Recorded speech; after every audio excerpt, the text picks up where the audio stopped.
Naquele mesmo dia, 2 deles estavam de caminho para uma aldeia chamada Emaús, distante de Jerusalém 60 estádios. E iam conversando a respeito de todas as coisas sucedidas, que era a crucificação, a morte de Cristo. Aconteceu que, enquanto conversavam e discutiam, o próprio Jesus se aproximou e ia com eles. Os seus olhos, porém, estavam como que impedidos de o reconhecer. Eu explico vocês o texto a seguir, mas vamos dar um salto para o verso 30. E aconteceu que, estando à mesa, tomando Jesus o pão, abençoou-o e, tendo-o partido, lhes deu. Então se lhe abriram os olhos e reconheceram, mas ele desapareceu da presença deles. E disseram um ao outro, porque eram 2 discípulos: porventura não ardia o coração quando ele pelo caminho nos falava, quando nos expunha as Escrituras? E na mesma hora, levantando-se, voltaram para Jerusalém, onde acharam reunido os 11 e os outros com eles, os quais diziam: o Senhor ressuscitou e já apareceu a Simão. Então os 2 contaram o que lhes acontecera no caminho e como fora por eles reconhecido no partir do pão. Até aqui. Meus irmãos, eu quero conversar sobre esse assunto, vendo a Deus no caos, porque nós estamos numa época que se fala muito de visão. Você pega os coaches, a turma aí que lida com pessoas, ou que lida até mesmo com líderes, e eles vão tocar nesse assunto da importância que é um líder, uma pessoa, ter visão, ser alguém visionário. E eu compactuo com eles, acho que a gente precisa ter visão mesmo na vida. Só que quando você olha para esse texto aqui, você vê 2 discípulos que tiveram a visão embaçada. Porque no reino de Deus, biblicamente falando, ser um visionário é alguém que consegue ver Deus no caos. No mundo, nós somos treinados que o líder precisa ser visionário no sentido de ver oportunidade na crise. O líder não é assim? O dono de uma empresa precisa de ver uma oportunidade antes de os outros perceberem aquela oportunidade. Mas, biblicamente falando, o visionário é aquele que vê Deus onde as pessoas só estão vendo desgraça.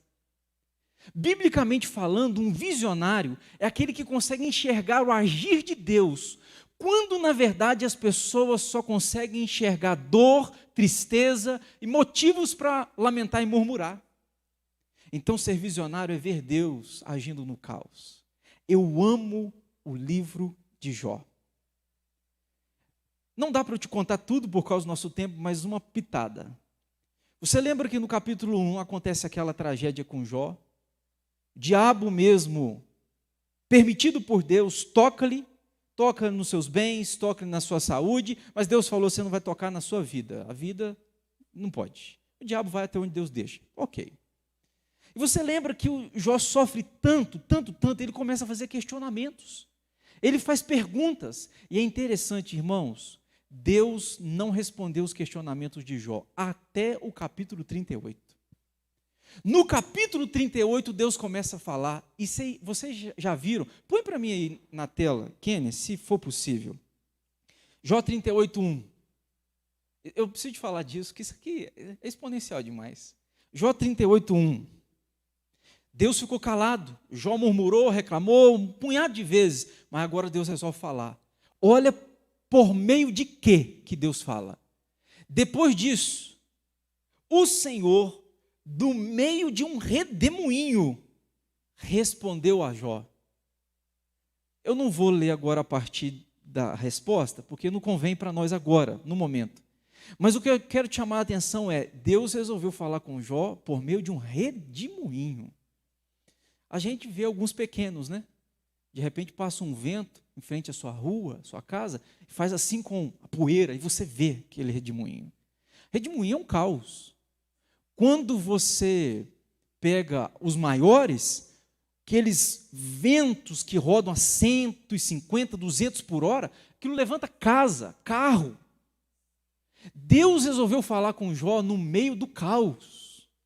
É como se Deus estivesse dizendo: Jó, eu estou aqui. No meio desse caos todo, eu domino, eu ordeno, eu falo, eu estou presente aqui. Isso me impacta.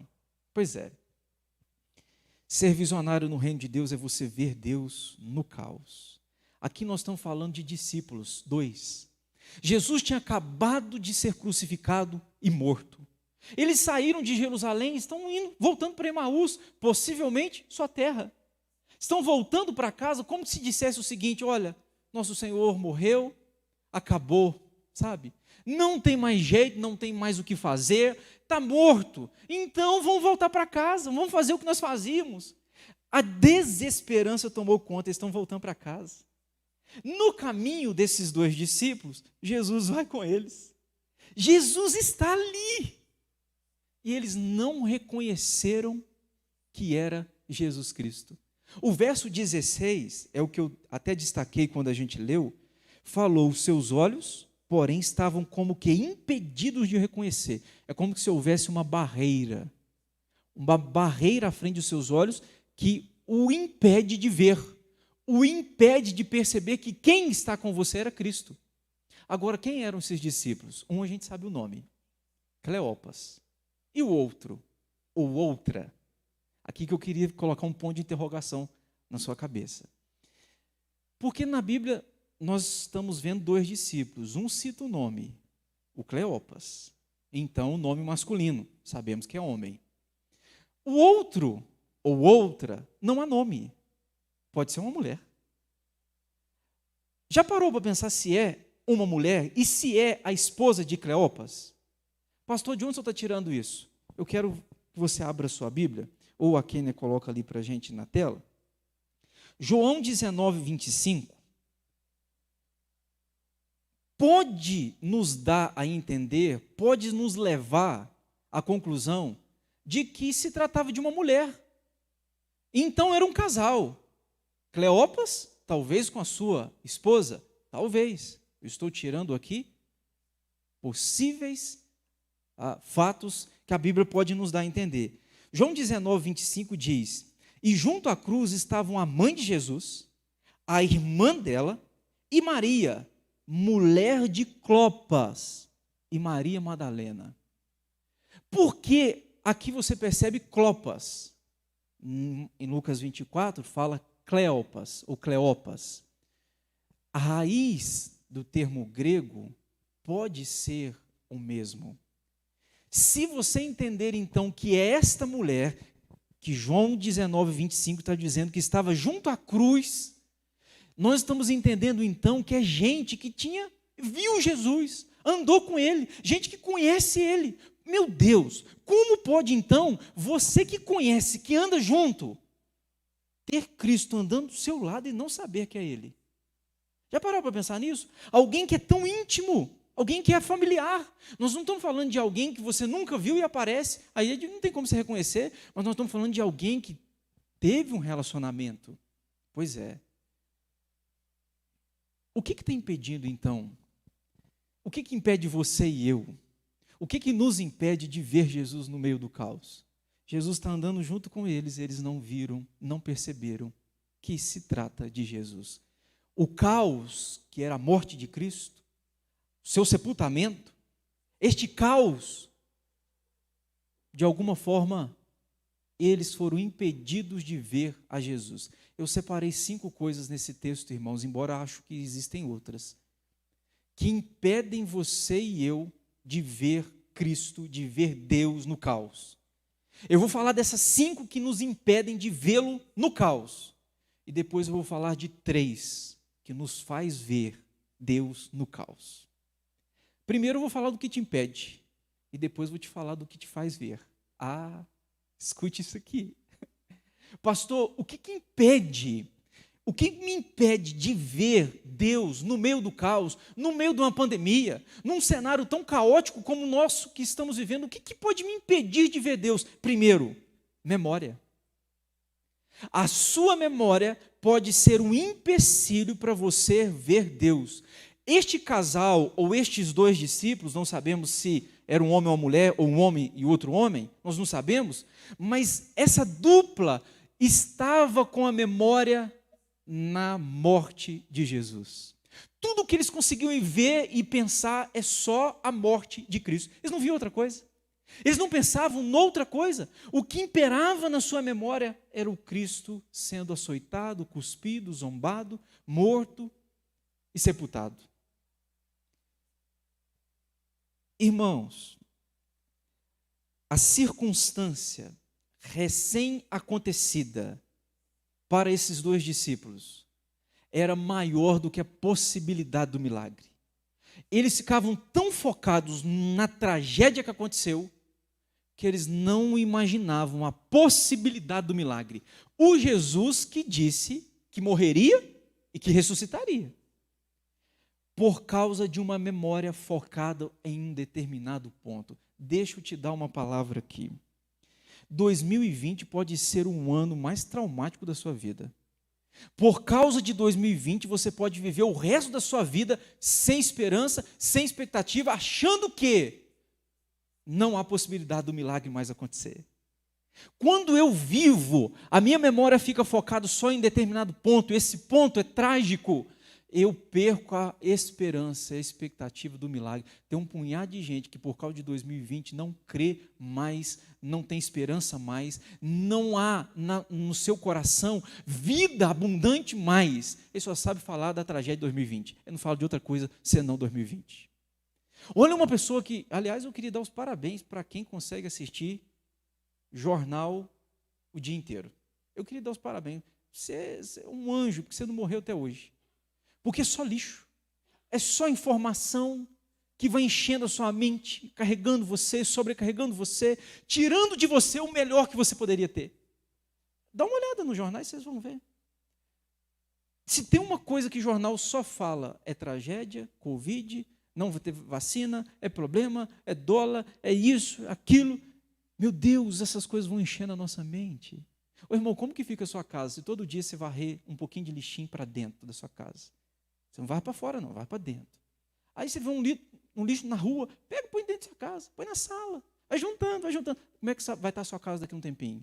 Sua casa vai estar insuportável. Imagina o seu cérebro, que todo dia vai um pouquinho de lixo para dentro, um pouquinho de lixo para dentro, um pouquinho de lixo para dentro. Por causa da sua memória estar focado só no caos, a expectativa do milagre é sufocada.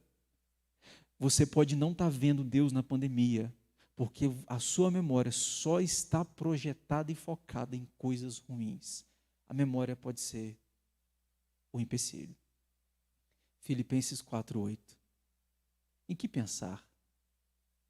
Seja, como é que diz Filipenses 4:8? Põe para mim, Kenny. Esqueci o texto. Filipenses 4:8. Deixa eu ver se... Finalmente, irmãos, não é assim? Quem não vai polir, não erra. Melhor falar certo. Finalmente, irmãos, tudo que é verdadeiro, tudo que é respeitável, tudo que é justo, tudo que é puro, tudo que é amável, tudo que é de boa fama, se alguma virtude há e se algum louvor existe, seja isto que ocupe o vosso pensamento. Enche a sua mente com coisas que o verso 8 cita, você vai ver que a expectativa do milagre alcança o seu coração. E nós estamos precisando de gente que olha para esse mundo na perspectiva de Deus.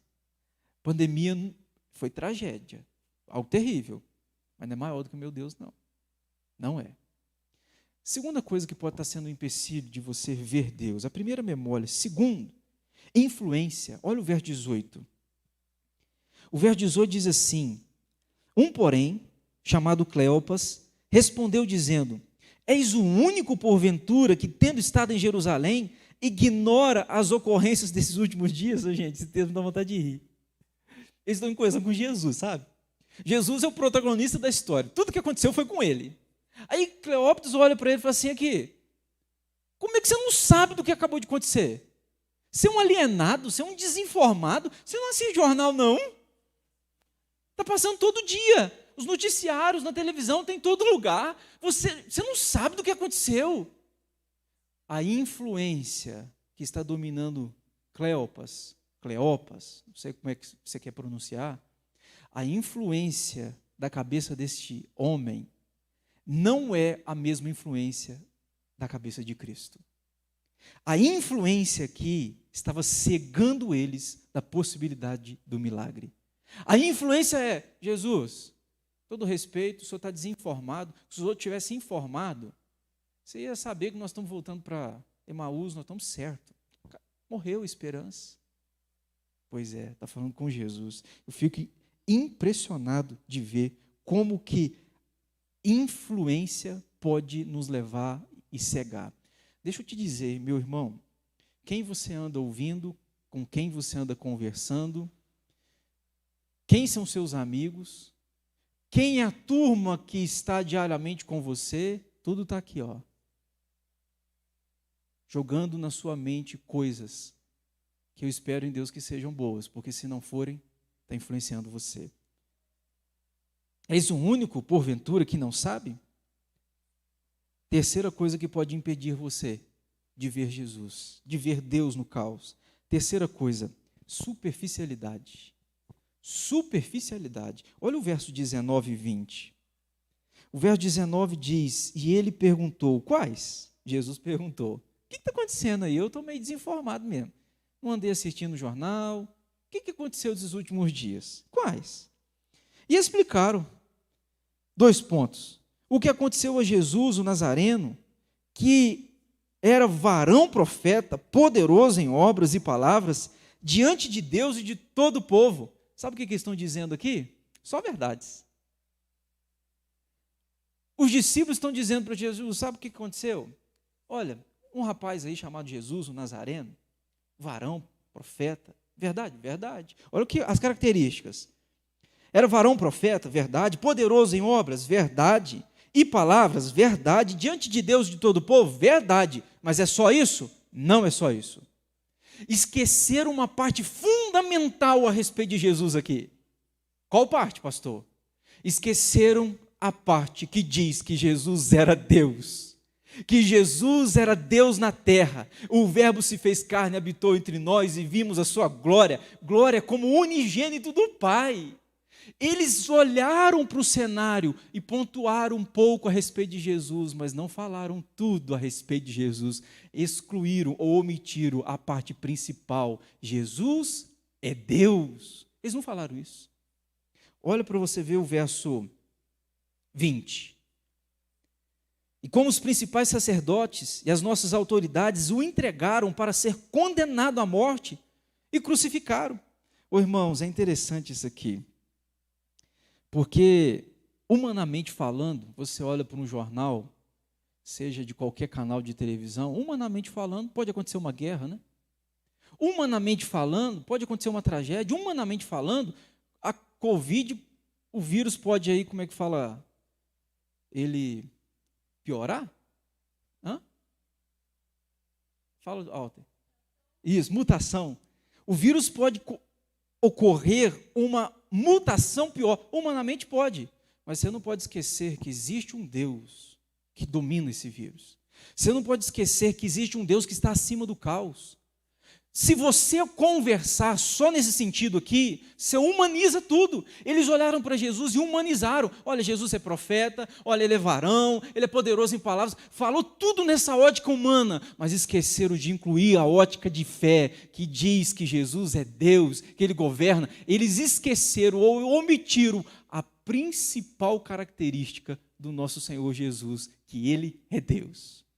Tanto é que Jesus vai dar neles uma espécie de um caldo grosso.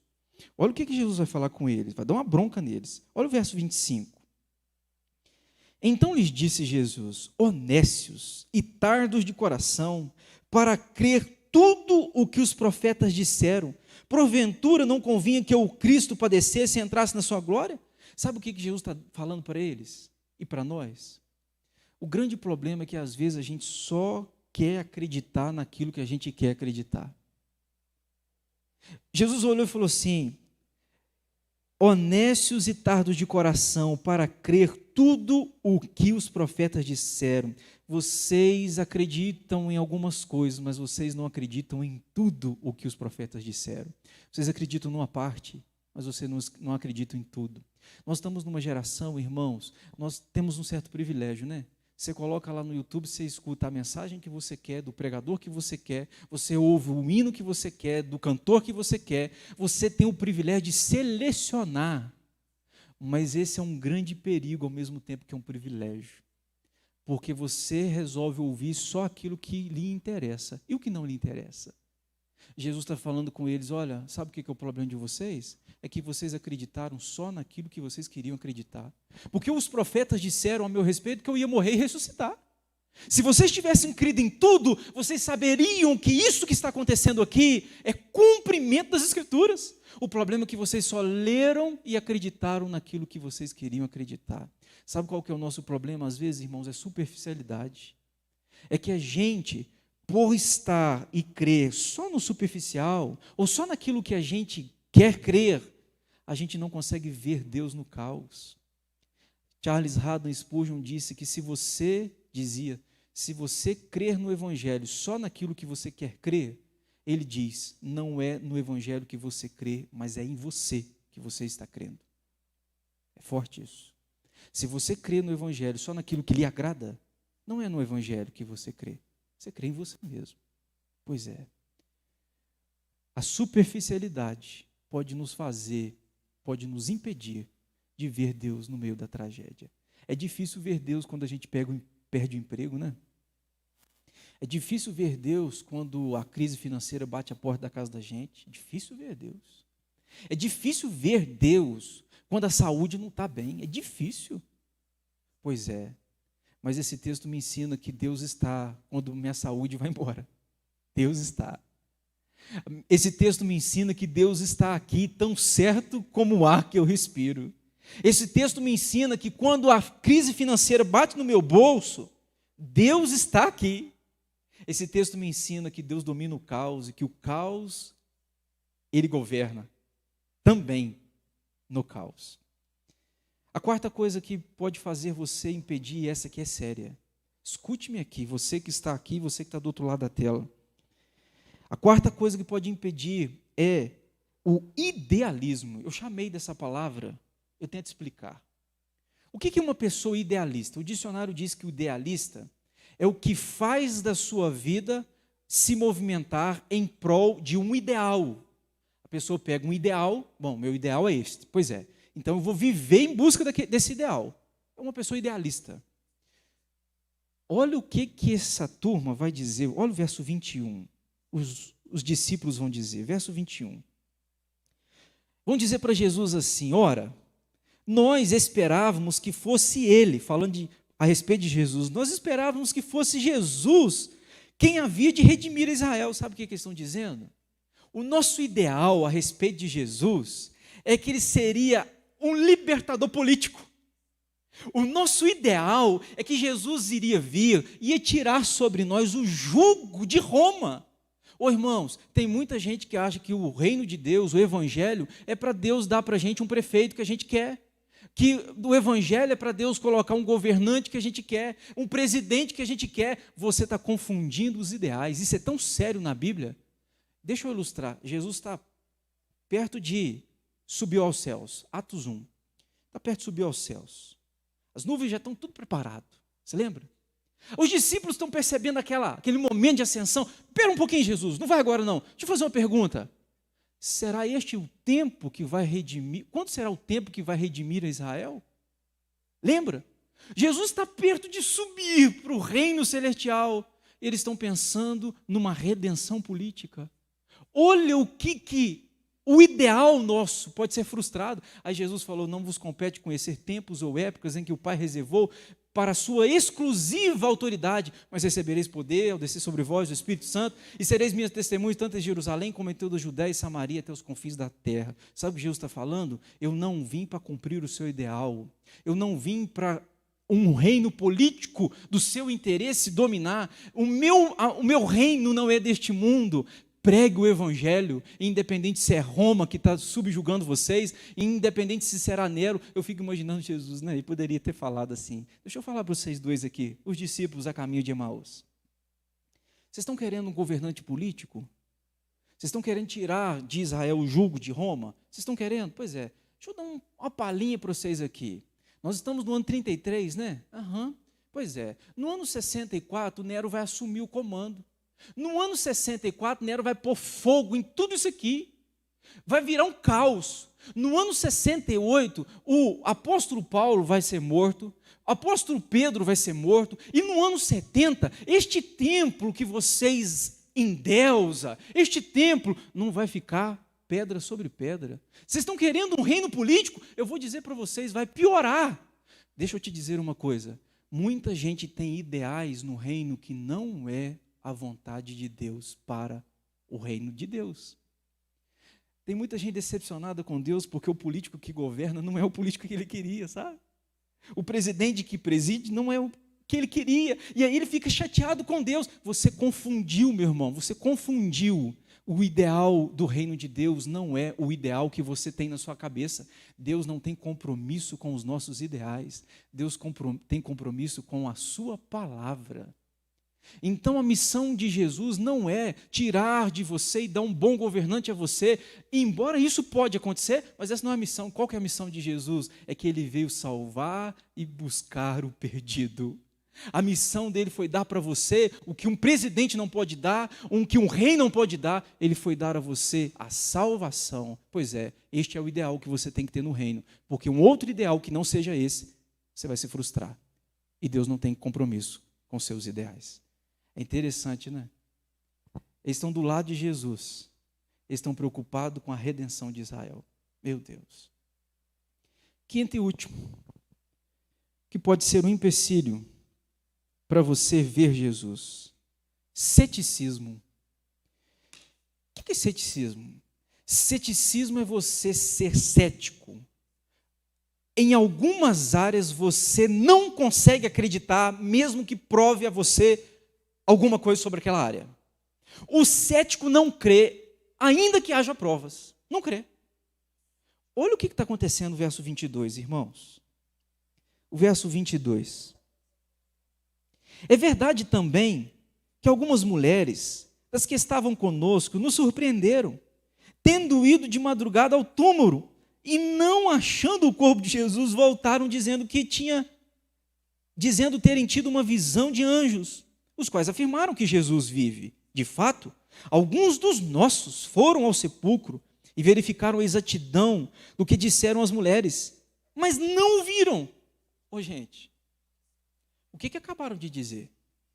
Acabaram de ter provas contundentes de que Cristo estava ressuscitado. Eles estavam dizendo o seguinte: olha, a gente está voltando para Emaús, mas as mulheres chegaram aqui com uma notícia que Jesus estava vivo. Foram no túmulo, tiveram até uma visão dos anjos. A gente ficou meio, porque mulher quando fala, a gente tem que ir atrás para ver se é verdade. Cleópatra falou. A gente não pode acreditar muito na mulher, não. Vamos mandar um dos nossos. Mandou um dos nossos. Eles foram lá para ver se o que as mulheres falaram é verdade. Pois é, eles chegaram lá e chegaram à conclusão de que elas têm razão. É verdade. Cristo está ressurreto. Irmãos, tem gente que você pode dar para ele todas as provas possíveis de alguma coisa e essa pessoa não crê. Sabe por que não crê? Porque é um ignorante. Tem gente que não precisa de prova, tem gente que precisa de quebrantamento. Você consegue compreender? Tem gente que não adianta você ter argumentos, você ter aquela melhor argumento lógico possível. Não vai adiantar, porque para quem não quer crer, para quem é ignorante, não há argumentos que o convença do contrário. Note, estes dois discípulos tiveram provas que Cristo estava ressurreto, mas não conseguiram acreditar. Às vezes a gente também está desse cenário. Não, meus irmãos. A gente, apesar de ter tanta prova, a gente não crê. Apesar de a Bíblia falar com você tantas coisas a respeito mundo atual, a respeito da volta de Cristo, e a gente fica cético. O orgulho domina, a ignorância impera, e a gente não consegue crer. E para quem não quer crer, todas as provas possíveis não são suficientes para convencê-lo. Mas o que fizeram, ou o que fez? Esses discípulos entenderam que se tratava de Jesus. Aqui é que eu quero terminar minha palavra. Porque este é o ponto que tira dos nossos olhos toda aquilo que venda a nossa visão. Notem para vocês perceberem, o verso 16 diz que eles estavam impedidos de ver. Pois é. Como é que Jesus vai fazer o processo de desimpedimento da visão? Como é que Jesus vai fazer o processo agora de eles passarem a ver? Aqui que eu quero chamar a sua atenção. Primeiro, verso 27 diz: e começando por Moisés, discorrendo por todos os profetas, expunha-lhes o que a seu respeito constava em todas as partes das Escrituras. Sabe o que Jesus começa a fazer? Número 1, pregação bíblica.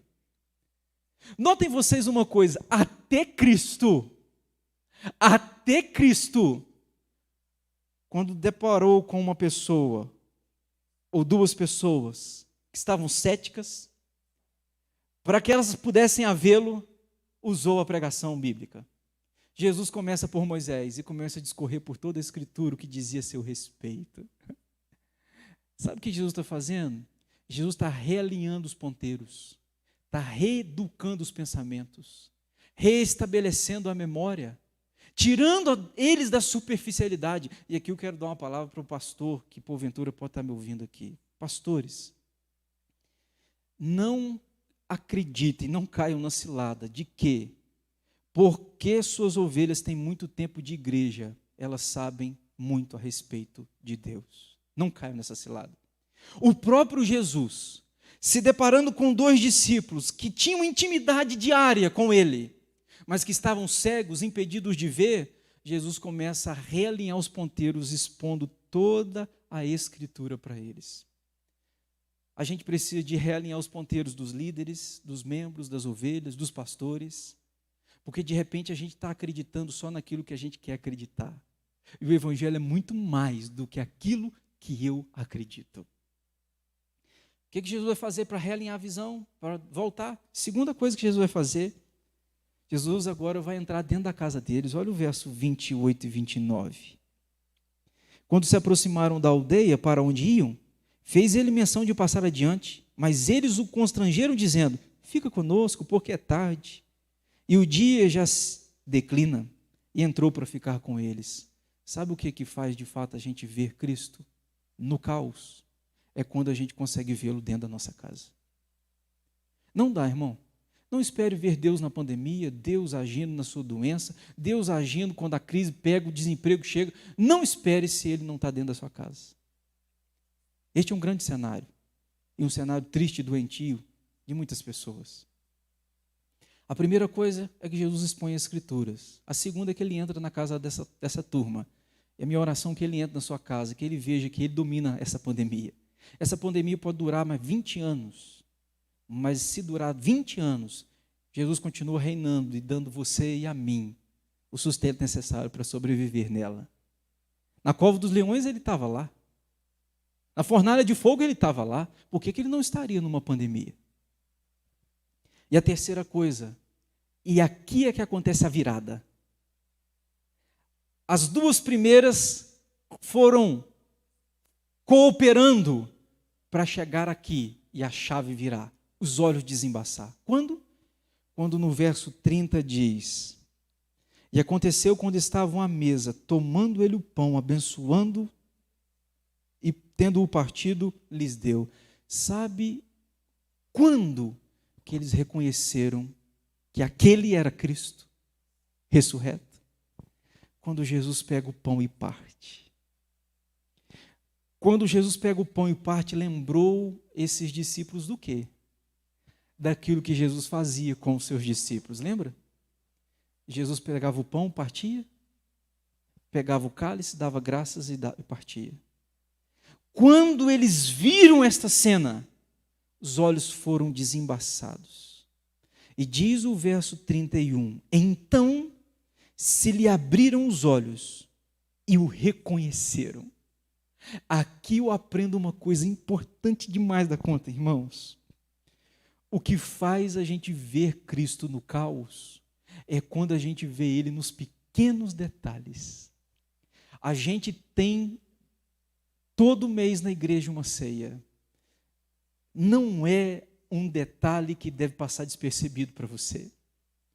A gente tem uma ceia e quem consegue ver Cristo na ceia, nos pequenos detalhes, é que vai conseguir ver Cristo nos demais detalhes.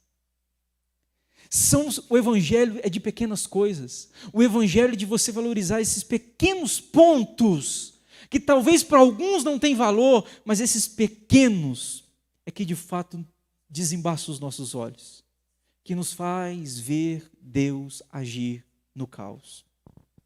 Quando ele toma o pão, a cura acontece. Jesus restabeleceu a memória.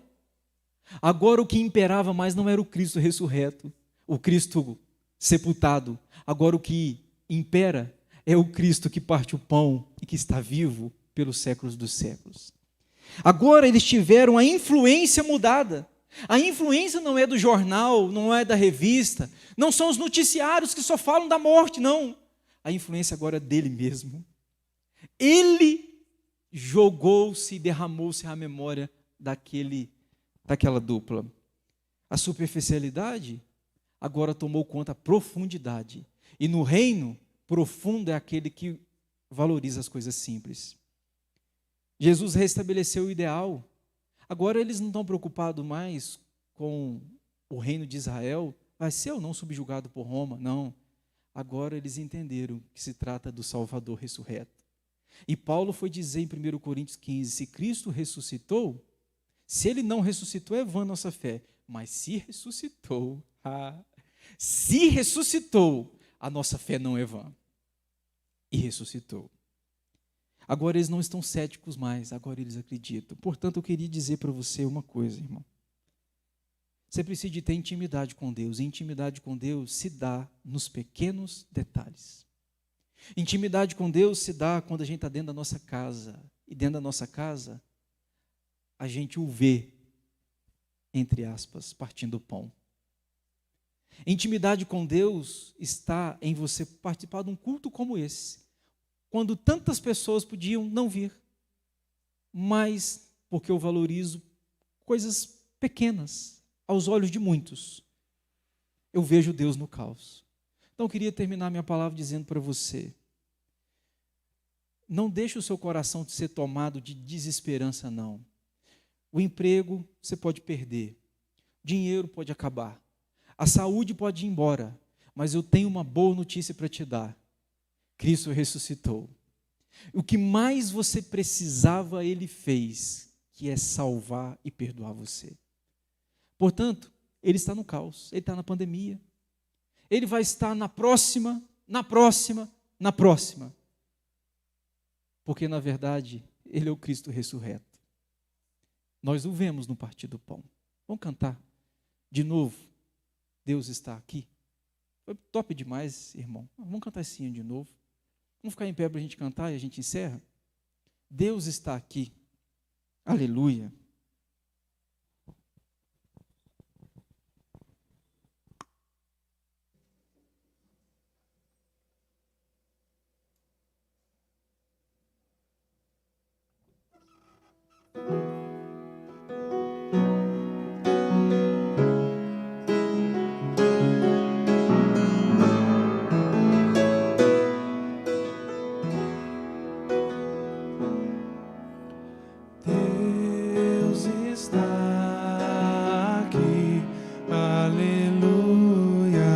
Certo como o ar que eu respiro, tão certo como a manhã que se levanta, tão certo como eu te falo e podes me ouvir.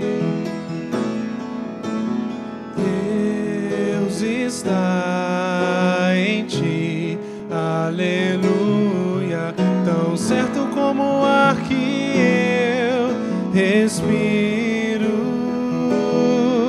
tão certo como a manhã que se levanta,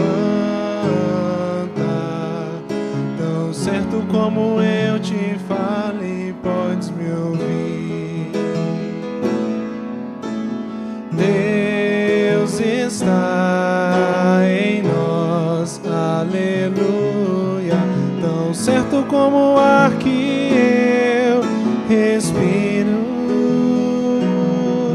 tão certo como a manhã que se levanta, tão certo como eu te falo e podes me ouvir.